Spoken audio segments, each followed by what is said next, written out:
Fomos vendendo tudo que a gente tinha que dar para vender, a gente foi vendendo. Para terminar a casa, para poder mudar, né? A gente estava morando na casa do Cláudio e da Marilda, enquanto a Marilda estava em Adamantina, né? E a gente precisava terminar a casa, e aí nós ficamos sem carro. Aí o meu irmão mais velho, o Bubi, falou, eu tenho um carro aqui que a gente não usa, e vocês podem usar, um Fusca. Só que esse Fusca estava abandonado fazia uns 2 anos, literalmente abandonado. Sabe aqueles carros que o pessoal deixa assim na rua e fica lá tomando sol e chuva e tal, e rato morando dentro, bem esse nível assim. Falei, bom, melhor do que andar a pé é andar de Fusca, né? Daí nós pegamos o Fusca e começamos a andar de Fusca. Foi até engraçado, porque um dia o Cicinho, alguém lembra do Cicinho? Quando eu contei essa história a primeira vez, o Cicinho falou, Eli, eu estou decepcionado. Falei, como assim? Não, eu achava que você andava de Fusca porque você é um cara excêntrico. É muita excentricidade andar num Fusca velho, mas pensa num Fusca velho, né? E o Fusca, ele tinha umas características bem interessantes, né? Nós ficamos 2 anos andando com aquele Fusca, eu acho. Aos poucos eu fui reformando ele, a hora que ele estava bem legal, mas bem legal mesmo, a Carla vendeu. Então, mas isso é uma história para outro dia, né? Homens, jamais digam para sua esposa que ela pode vender o seu carro, porque se você fizer isso, ela venderá, tá bom? Então, rapidamente, né? Porque ela falou, posso vender o Fusca? Eu falei, acho que ela vai conseguir vender o Fusca, né? Pois ela vendeu o Fusca, né? Pela metade do preço que eu havia gasto já nele reformando o Fusca, né? Porque eu acabei pegando gosto pelo bichinho, comecei a reformar ele, começou a ficar bonitinho e tal. Mas o Fusca era muito legal, porque ele trazia para a gente uma dose enorme de aventura. Com certeza, né? Eu já tinha reformado o carro inteiro, né? O cara pegou o carro novinho, né? Pneu novo, roda nova, freio novo, tudo novo, né? Cara, para ele foi ótimo. Mas, enfim, o Fusca ele trazia para a gente uma dose bem grande assim, de aventura, né? Então, se você quer aventura na sua vida, compre um Fusca velho. Porque a gente tinha, inclusive, assim, no meu celular, tinha lá naquele speed dial, né, os números mais discados, eu tinha 3 reboques diferentes, que vinham nos socorrer frequentemente, né? Porque, para vocês terem uma ideia, em uma semana eu troquei o pneu do Fusca 4 vezes.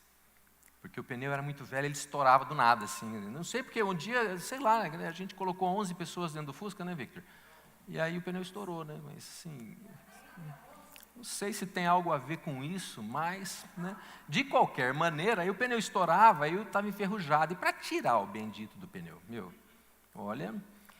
E teve uma vez que a porta abriu, né, quando a gente estava fazendo a rotatória ali da UEL, lembra dessa vez? A gente, inclusive, foi engraçado que a gente estava com uma intercambista americana morando com a gente. Para a menina, andar de Fusca era uma aventura maior ainda, né? Porque a americana pensa, andando num Fusca 36, podre, velho. Aí a gente entra naquela rotatória da UEL ali, né, a porta abre. A menina, oh my God! E eu catei ela pelos cabelos ali, não deixa a menina cair, quase que ela escapa e rola, né, rotatória fora, né? Não peguei pelos cabelos, eu catei pelo braço ali, né, e tal. Então, era uma aventura. Mas a melhor de todas as aventuras foi o dia que a gente vinha descendo a rua Pernambuco, né? E eu sinto assim uma certa trepidação, coisa estranha, tá meio trepidando. E de repente, quando eu vejo uma roda do Fusca indo embora assim. Lembra disso, cara? A roda saiu. A roda da frente saiu. Foi embora. Ai, meu Deus, estamos sem roda. Verdade, gente, verdade. Descendo aqui a Pernambuco. Foi, acho que a mais, né, assim, emocionante de todas as aventuras. Aí parei, né, caiu. Nisso veio um homem atrás correndo, catei os parafusos para você. Eu falei, nossa, verdade ou não? O cara catou os parafusos, o cara viu os parafusos caindo e foi catando. Aí catei a roda de volta, falei, meu Deus do céu. E aí eu descobri o seguinte, carro não anda sem roda. Né? Não anda. Não sei se vocês já sabiam disso, a não ser aqueles Citroëns antigos, né? Antigamente a Citroën fabricava um carro, isso na década de 80, né?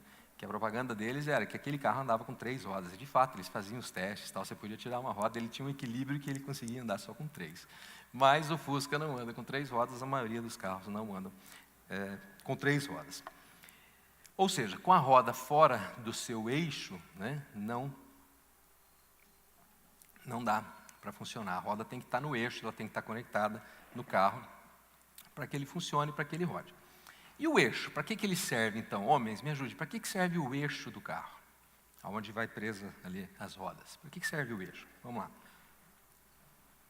Flávio, você que é um mecânico aí, e desmonta coisas, para que serve o eixo do carro? Para prender a roda, primeira coisa. O que mais que o eixo faz? Hein?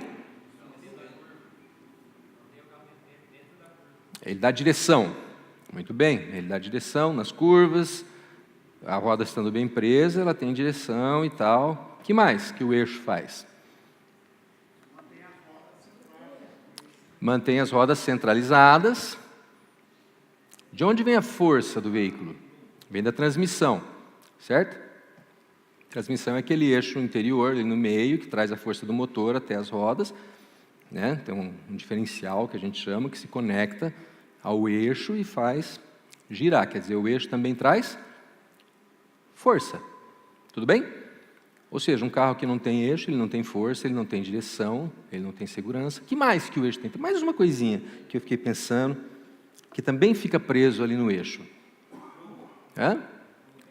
Prumo, né? A direção. O que mais? Alguém falou aí? Freio, exatamente. Os freios ficam presos ao sistema do eixo. Quer dizer, o eixo também traz segurança, porque se você não tiver freio, você não tem segurança. Então, se eu não tiver, então, com minhas rodas alinhadas ao eixo do meu carro, eu não tenho direção, eu não tenho força, eu não tenho segurança, certo? E nas nossas vidas é exatamente assim. A gente faz muita coisa na vida, não faz? O que a gente faz no nosso dia a dia? A gente trabalha. Primeira coisa, né? Trabalho. O que mais? Alguns, mais jovens, estudam. Outros têm relacionamentos, namoro, casamento, romance, certo? Nós também temos a família. Se você é casado, você tem a sua família. Se você é solteiro, você tem a sua família de origem, certo? A família com quem você vive, que te ajuda, né, a crescer e desenvolver e tudo mais. Aí você tem o lazer, aí você tem o esporte, aí você tem hobbies, aí você tem 1000 outras coisas que você desenvolve no seu dia a dia. Tudo isso, quando a gente fala um pouco mais tecnicamente, nós chamamos de roda da vida. Tá? São todas aquelas coisas que nós fazemos no nosso dia a dia. Tudo que a gente precisa fazer. Né? Algumas coisas mais importantes, outras menos, mas essa é a nossa roda da vida. Vocês conseguem ler? Então eu tenho trabalho, estudo, amigos, igreja, amigos de novo, eu gosto muito dos meus amigos, por isso eu coloquei eles 2 vezes, né? Romance, lazer e família. Né? Agora, o grande problema é o seguinte: quem está no eixo da roda da minha vida? Quem deveria estar no eixo dessa roda? Para que ela rodasse bem, para que ela rodasse de uma maneira homogênea, bem balanceada, bem equilibrada, igual você vai, né, você vai viajar. Quem aqui costuma balancear os pneus do carro antes de viajar? Você vai viajar, o homem gosta de fazer isso, né? Ele vai lá, manda balancear o pneu. Por quê? Porque ele chega e fala assim, ó, é o seguinte, eu gosto de andar a 180. Na verdade, ele não passa de 90. Mas ele chega lá e fala assim, eu ando a 180, então capricha aí, né? Tá? O cara que balancear, para o pneu girar redondinho, né? Sem trepidação e tal.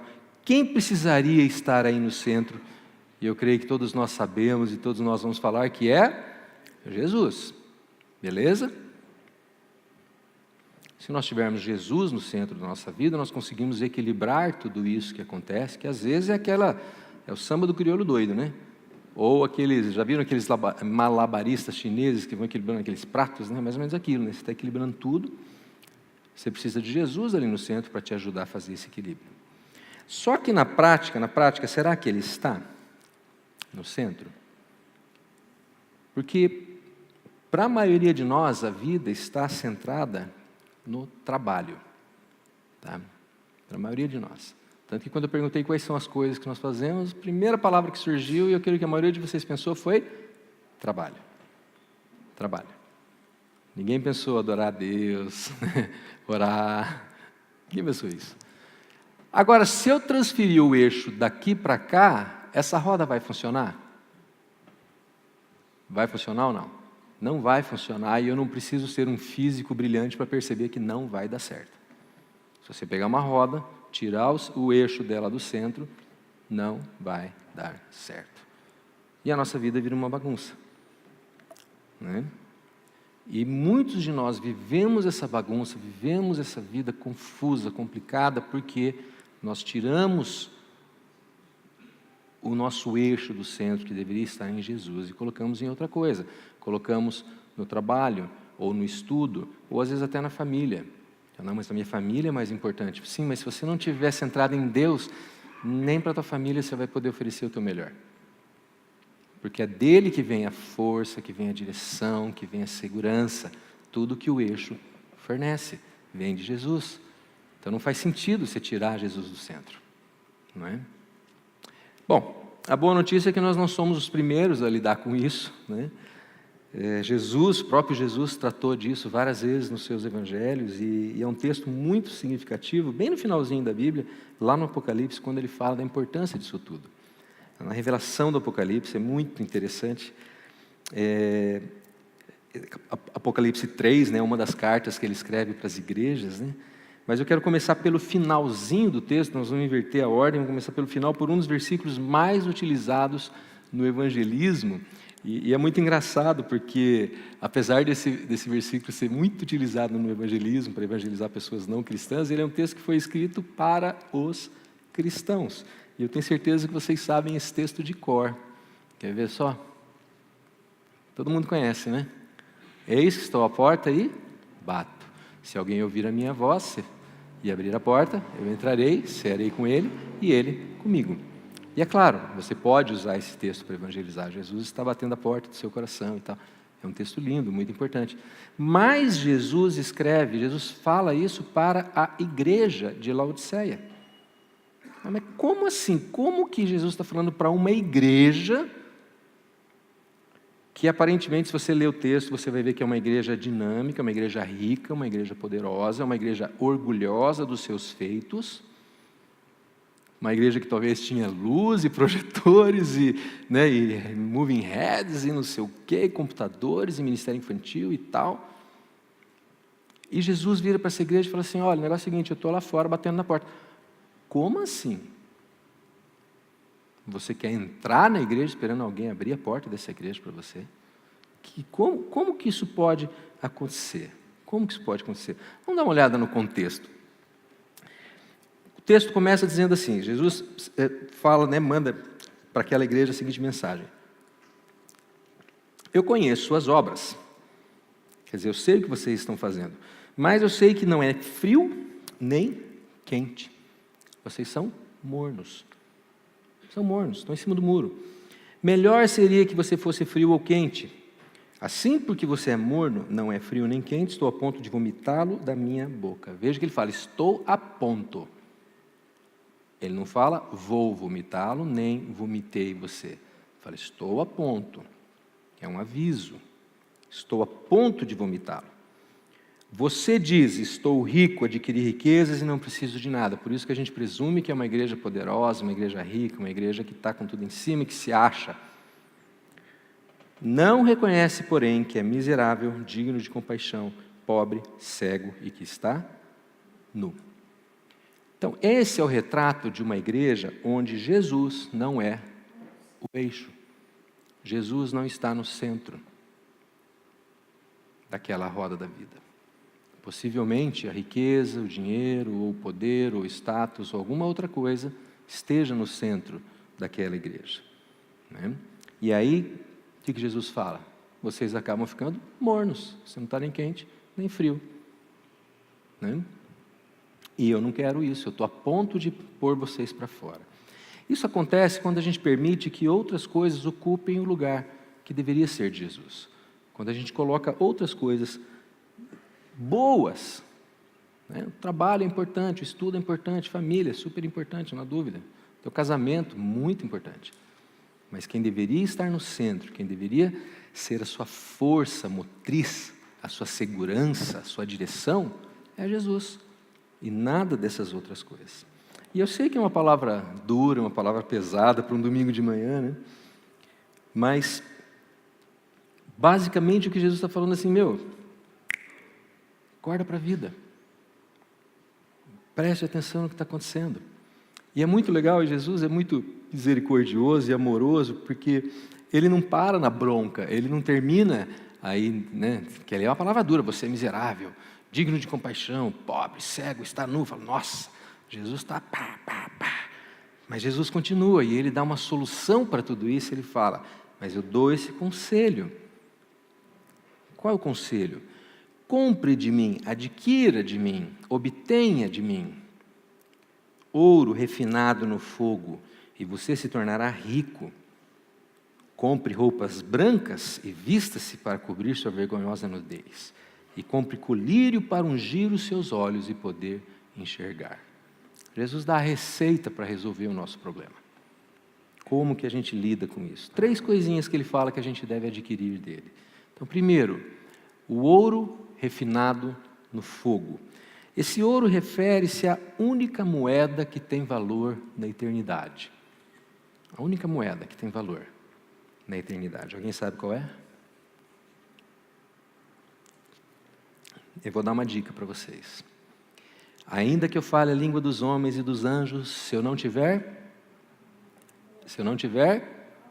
amor, serei como um sino que ressoa. Ainda que eu tenha o dom da profecia, saiba todos os mistérios, todo o conhecimento, tenha uma fé capaz de mover montanhas, se eu não tiver amor, eu nada serei. Ainda que eu dê aos pobres tudo que eu possuo e entregue o meu corpo para ser queimado, se eu não tiver amor, nada disso me valerá.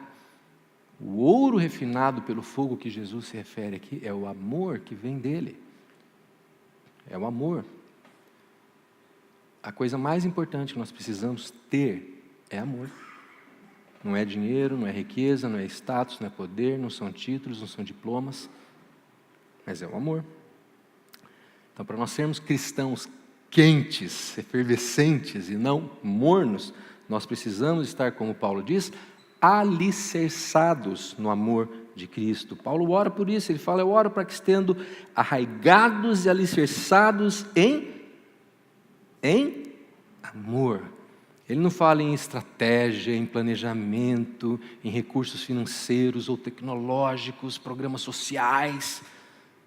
Eu oro para que estejam alicerçados em amor e possam, juntamente com os santos, olha que interessante, eu estou sempre falando disso, uma hora nós vamos falar sobre a importância de estarmos juntos, né? Vamos separar um tempo para falar só sobre isso. Juntamente com os santos, quer dizer, nós aqui, compreender a largura, o comprimento, a altura, a profundidade, conhecer o amor de Cristo que excede todo entendimento.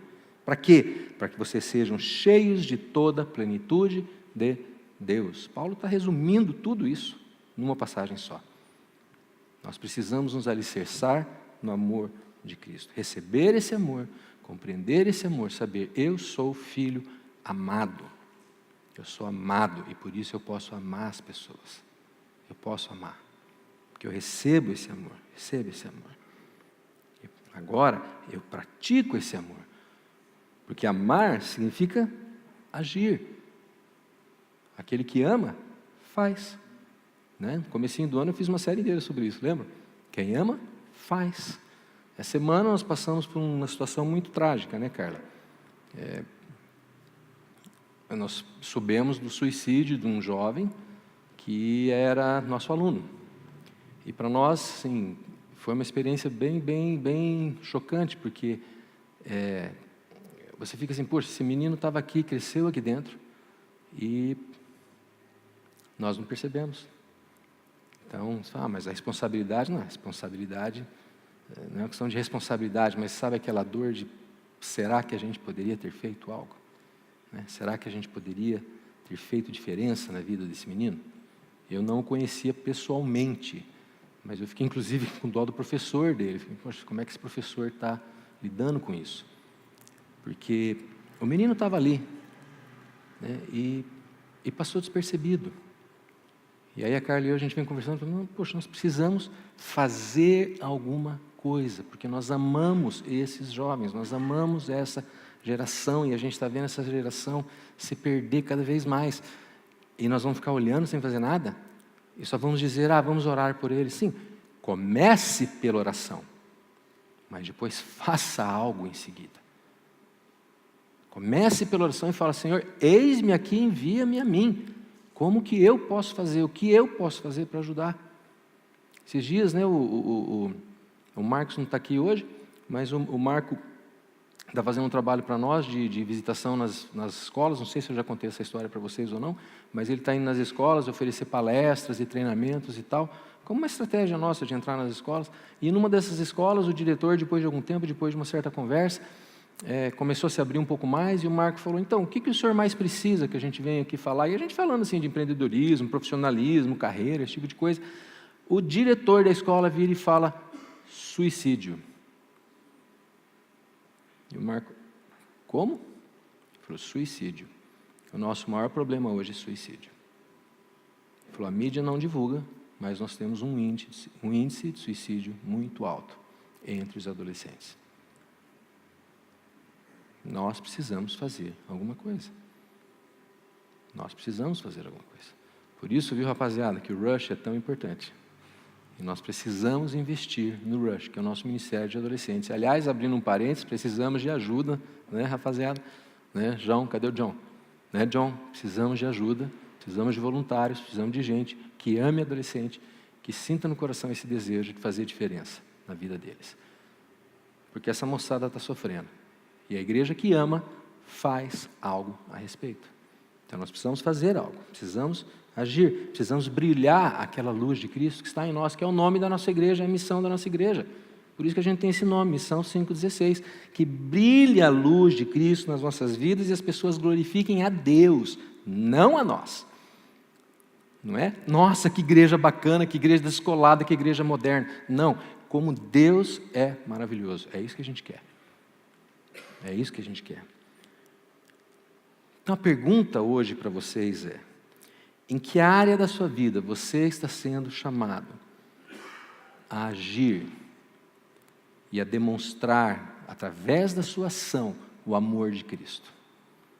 Qual é a área da sua vida? Aonde Deus está te chamando para amar? Numa forma ativa, funcional. Pense nisso. Próximo item que Jesus nos manda obter dele: roupas brancas. Compre roupas brancas e vista-se para cobrir a sua vergonha e nudez. Por que a noiva se casa de branco? Por quê?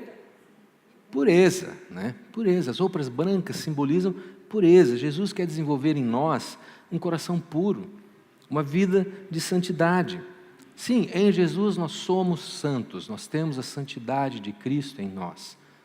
Mas nós temos aquela inércia do defunto, né? Não vamos falar velho homem, é do homem morto, né, Vivi? Eu gosto muito quando o Vili explica isso. Não é o velho homem, não, é o defunto, é o homem morto, é o zumbi que fica tentando voltar com as suas cara feia, nojenta e fazendo a gente fazer coisas que a gente não precisa mais fazer, né? Nós somos assombrados por esse zumbi aí do nosso passado, dessa inércia dos 10 anos, 20 anos, 30 anos que você demorou para se converter e receber a santidade de Cristo. E esse zumbi fica aí assombrando a gente. A gente tem que pegar esse zumbi, pisar na cabeça dele e falar: fica aí que é o teu lugar. Não vem me atentar não, porque eu não preciso mais dessas coisas. Porque eu sou um filho amado. E eu encontro em Deus a minha satisfação, o meu prazer, tudo que eu preciso. Eu preciso realmente deixar na tumba aquilo que Jesus já matou, aquilo que Jesus já venceu, que foi Jesus quem venceu o pecado, foi Jesus quem destruiu o pecado, e Ele nos deu essa vitória de presente, através da sua graça. Nós precisamos assumir, tomar posse e viver isso, falar: puxa vida, eu não preciso mais isso, eu não preciso mais isso. E quando acontecer, eu reconheço, falo: Deus, pisei na bola de novo. Obrigado pelo teu perdão, me ajuda a realmente crucificar esse pecado, crucificar a minha carne, crucificar esses desejos, porque o pecado está destruído, o pecado está vencido, né? Olha lá, nós sabemos que o nosso velho homem foi crucificado com Jesus, para que o corpo do pecado seja destruído e não mais sejamos escravos do pecado. Então nós podemos ter uma vida de santidade. Que não significa: não, então se eu errei, quer dizer eu não aceitei Jesus. Não, você tem Jesus. Mas é o zumbi que está vindo ali te atrapalhando, você bota ele de volta na tumba. Qual área da sua vida que você acha que você está nu? Qual área da sua vida que, se hoje fosse exposta, você teria vergonha? Não fale para mim, não quero saber. Converse com Deus sobre isso. Fala, Senhor, essa área aqui está complicada. Essa área aqui eu estou cercado pelos zumbis da minha alma e está difícil eu vencer. Está difícil eu exercer a tua vitória. Porque a vitória é de Cristo, mas está difícil eu exercer, eu viver essa vitória. Mas leva isso diante de Deus, coloca isso diante de Deus. Por fim, compre o colírio. Compre o colírio para você ungir os seus olhos e poder enxergar. Para mim, esse colírio ele tem duas conotações. Uma diz respeito ao presente, o aqui e agora, outra diz respeito ao futuro. Ao presente é isso que a gente acabou de ver, você abrir os seus olhos para você perceber onde é que você está nu, onde é que a coisa está pegando, para você perceber a sua condição e o que te impede de vestir essa roupa branca, o que te impede de viver essa santidade que Deus tem para você e sair do morno, sabe? Sair do frio, do morno e se tornar uma pessoa quente em Jesus, Sair da religiosidade. A gente confunde muito vida de santidade com vida de religiosidade. Tem gente que é muito religiosa, tá? Mas muito pouco santa. Então me desculpa aí, mas ficar botando postzinho de versículo não faz de você uma pessoa santa. Tá? Ficar discutindo questões dogmáticas. Eu vejo na internet o pessoal discutindo às vezes, questões teológicas e meio que se achando. Eu falo, isso não prova nada, isso não mostra nada. Isso é totalmente irrelevante discutir essas coisas. Não é isso que Deus quer de nós. Não quer a gente entrando em debates. Ele quer ver a gente vivendo uma vida centrada nele, amando, uma vida cada vez mais santa. Então, abrir os olhos para perceber isso. Falar, puxa vida, eu estou sendo um religioso ou eu estou sendo um discípulo? Um discípulo de Jesus, que segue a Jesus, que caminha com Jesus, que aprende com Jesus, que experimenta Jesus.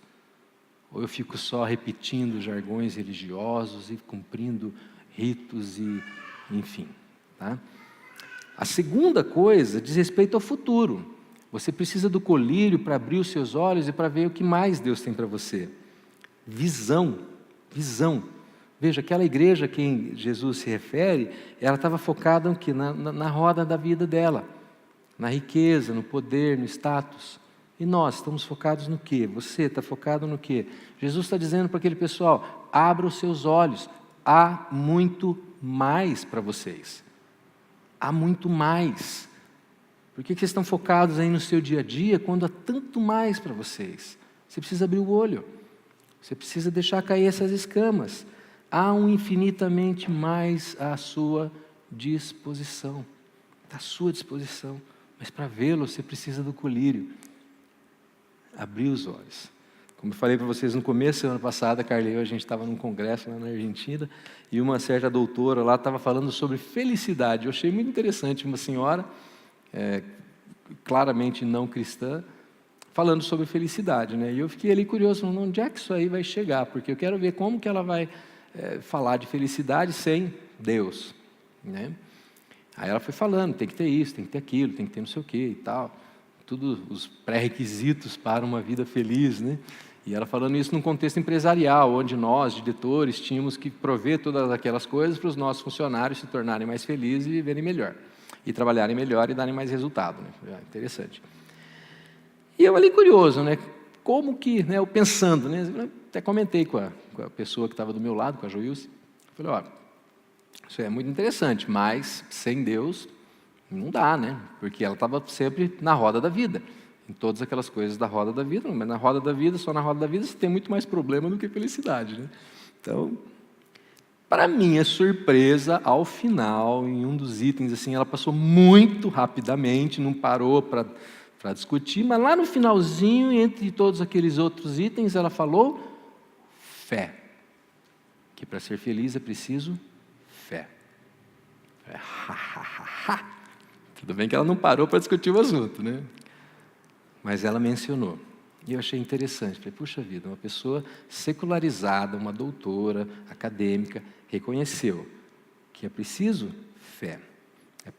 Há algo mais, há algo que está além do nosso alcance humano. Nós precisamos desse algo mais. E aí a semana, eu vi um post da Cris, né? A Cris postou um negócio no Facebook lá, que dizia assim, era um post do Guimarães Rosa, né? Que ele fala assim, seja realista, acredite em milagres. Interessante, né? Eu não sei se o Guimarães Rosa era cristão ou não, acho que não sei. Mas, de novo, você vê uma pessoa secularizada falando, acredite em algo mais.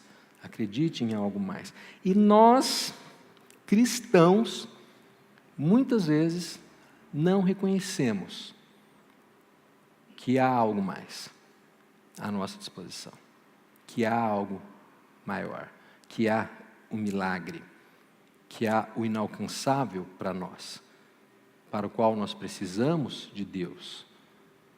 É por isso que eu creio que Jesus fala, põe colírio no teu olho, abra os seus olhos, veja o que está à frente, porque há algo mais do que essa rodinha da vida, do que as suas circunstâncias, do que o seu problema que você tem hoje, a sua conta que está estourada, o seu filho que está doente, o seu problema do vestibular ou da OAB, ou seja lá o que for, que está ocupando a sua mente, dentro daquela roda da vida. Há algo mais, há algo maior, há algo melhor. E para isso, nós temos que botar esse colírio. O que é o colírio? É a fé. Esse colírio é fé. Nós precisamos crer. Crer. Saber que há algo mais, que vai além das minhas circunstâncias, que vai além das minhas capacidades. Vai além. Última pergunta e eu vou encerrar. O que Jesus está tentando te mostrar hoje? O que você acha que você tem resistido a enxergar? Que você precisa colocar o colírio da fé nos seus olhos e acreditar. Talvez Deus esteja te mostrando algo já há algum tempo. Algo que Ele quer que você faça, ou que você deixe de fazer, ou que você assuma, ou que você abandone, ou que você mude na sua vida. E talvez você está resistindo. Em que área da sua vida você precisa botar o colírio da fé para você acreditar nesse algo mais? Aí Jesus encerra. E ele encerra de uma forma fantástica, né? Ele diz assim, repreendo e disciplino aqueles que eu amo. Por isso, seja diligente, arrependa-se. E aí o texto com o qual nós começamos, eis que estou à porta e bato, se alguém ouvir a minha voz e abrir a porta, entrarei e cearei com ele e ele comigo. Eu acho fantástico esse texto, porque em primeiro lugar, ele reafirma que nos ama. Ele reafirma o seu amor por nós. Repreendo e disciplino aqueles que eu amo. Nós somos amados. E se a palavra é dura, se é um puxão de orelha, é porque Ele nos ama. E Ele quer nos ver centrados nele, caminhando bem, com a nossa vida balanceada, equilibrada e rodando a toda velocidade na direção que Ele tem para nós, que é a melhor direção para as nossas vidas. Porque Ele nos ama. Então não é assim, poxa vida, Deus está me cobrando isso, cobrando aquilo. Não, Ele está falando, eu amo vocês. E é por isso que eu chamo a sua atenção. E aí ele completa dizendo, sejam diligentes, quer dizer, faça a sua parte. Não confunda graça com liberalidade. Fui salvo pela graça, não preciso fazer absolutamente mais nada. Se você quiser ter uma vida aos trancos e barrancos, realmente, não precisa mesmo. Agora, se você quer ter uma vida plena de vitórias em Cristo, seja diligente e arrependa-se, faça a sua parte, reconheça as áreas em que você tem dificuldade, as áreas que você precisa de ajuda, e seja diligente, amadureça em Cristo, busque a Cristo cada vez mais. Como? Vocês já sabem como. Palavra, oração, né? meditação, fica quieto, ouvindo a Deus. Não é? Todas aquelas coisas que a gente fala aqui, que a gente repete muitas vezes, as disciplinas da fé, eu chamo de as disciplinas da fé, que muita gente acha que é legalismo. Eu falo, isso não é legalismo, gente, isso é sabedoria. É buscar a presença de Deus, entrar na presença de Deus, falar, eu quero ouvir a Deus, eu quero conhecer a Deus, quero conhecer a Deus. A boa notícia é que Jesus continua a porta batendo. E Ele continua falando, você está me ouvindo? Você está me ouvindo? E numa outra passagem lá em João, Jesus diz assim, que as minhas ovelhas ouvem a minha voz. E mais, elas me seguem. As ovelhas ouvem e seguem. Ouvem e seguem. E nós somos as ovelhas. Então vamos ouvir e vamos seguir. Então eu não sei qual é o seu contexto hoje, eu não sei qual é a área que você precisa de visão, ou que você precisa de amor, ou que você precisa de santidade, eu não sei. Tá? Eu não sei. Talvez sua vida, talvez a roda da sua vida esteja meio desbalanceada, talvez teu pneu esteja meio querendo sair, igual do meu Fusca, né? Não sei. Mas seja qual for o seu caso, eu quero deixar uma última passagem que eu sei que vocês também sabem de cor. Mas como eu sempre digo, não basta saber, é preciso praticar. Tá? É preciso praticar. E vamos encerrar com Mateus 6, quando Jesus diz o seguinte, não se preocupe com a sua própria vida, quanto ao que comer, beber, nem com o seu próprio corpo, quanto mais ao que vestir. Lembre-se que naquela época era isso que era símbolo de status, né? O que você comia, o que você bebia, o que você vestia, a vida praticamente se resumia a essas coisas, né, para aquele povo. Jesus diz assim, não se preocupe com isso.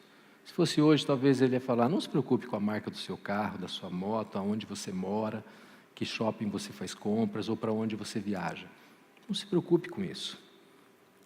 Não é a vida mais importante do que a comida e o corpo mais importante do que a roupa? Os pagãos é que correm atrás dessas coisas. Quem são os pagãos? Aqueles que não creem, aqueles que não têm a Jesus. Aqueles que não creem é que correm atrás dessas coisas. Mas o Pai Celestial sabe que vocês precisam delas. Deus sabe do que nós precisamos. Então busquem em primeiro lugar o reino de Deus e a sua justiça. E todas essas coisas serão acrescentadas a vocês. Todas elas serão acrescentadas. Então coloque Jesus no centro da roda da sua vida. Centralize Jesus na sua vida. Tudo o resto vai se encaixar. Tudo vai se encaixar. Porque Deus sabe o que você precisa. Tá? Deus sabe o que você precisa. Mas para Ele poder influenciar, para Ele poder cuidar de todo o resto, Ele tem que estar no centro. Porque é do centro que vai emanar a força, a energia, a segurança, a direção que você vai precisar para lidar com todo o resto, com todo aquele resto. Amém? Vamos orar? Pai, obrigado, Senhor, porque mesmo quando o Senhor nos disciplina, o Senhor é amoroso, o Senhor é gracioso. Obrigado porque até quando o Senhor chama a nossa atenção, o Senhor faz isso com amor. Obrigado pelo teu amor. Obrigado pela tua preocupação com a nossa vida, com cada detalhe dela. Obrigado porque o Senhor se preocupa quando a gente tem dor, quando a gente sofre, quando a gente se preocupa, quando a gente fica ansioso. E o Senhor quer lidar com tudo isso. Mas eu confesso, Deus, a minha dificuldade, e creio que a dificuldade da maior parte dos meus irmãos, de entregar para o Senhor a nossa ansiedade. Então nós queremos fazer isso agora, em nome de Jesus, entregar para o Senhor tudo aquilo que nos faz ansiosos, tudo aquilo que ocupa a nossa mente, que não é do Senhor, tudo aquilo que ocupa ou que tem ocupado o centro da nossa vida, onde o Senhor deveria estar. Nós rendemos essas coisas ao Senhor, as nossas finanças, nossos relacionamentos, problemas no casamento, Pai, problemas de saúde, problemas na escola, problemas na empresa, tudo aquilo, Deus, que tem tomado a nossa atenção, que tem tomado a nossa energia, nós entregamos ao Senhor. E pedimos, Pai, que o Senhor agora nos encha do teu amor, e que esse amor, Pai, possa transbordar de tal forma que as pessoas glorifiquem o teu nome através das nossas ações, por causa das nossas ações. nós possamos agir alicerçados no Teu amor, em nome de Jesus. Nós pedimos também, Deus, a Tua santidade, que o Senhor abra os nossos olhos para vermos aquilo que precisa mudar na nossa vida e que o Senhor nos dê a determinação para fazermos as mudanças, para assumirmos, Pai, a nossa parte, aquilo que está ao nosso alcance e agirmos e abandonarmos o que precisa ser abandonado e assumirmos o que tem que ser assumido, em nome de Jesus. Pedimos também, Deus, visão. Dá-nos visão, faz-nos enxergar aquilo que está além do nosso alcance humano, aquilo que só o Senhor pode fazer. Dá-nos visão, Pai, daquilo que o Senhor tem sonhado para cada um de nós e também para a nossa igreja, como corpo, em nome de Jesus. E ajuda-nos a caminhar nessa visão, nessa direção que o Senhor tem para nós. Eu te peço em nome de Jesus, em nome de Jesus, em nome de Jesus. E se há alguém aqui hoje, Pai, que ainda não conhece o Senhor como Salvador pessoal, como Senhor da sua vida, que haja entrega nesse momento, que essa pessoa possa dizer: Senhor, vem ser o meu Senhor, o meu Salvador, enche a minha vida, muda a minha vida, eu me entrego a Ti, em nome de Jesus. Amém. Glória a Deus. Amém.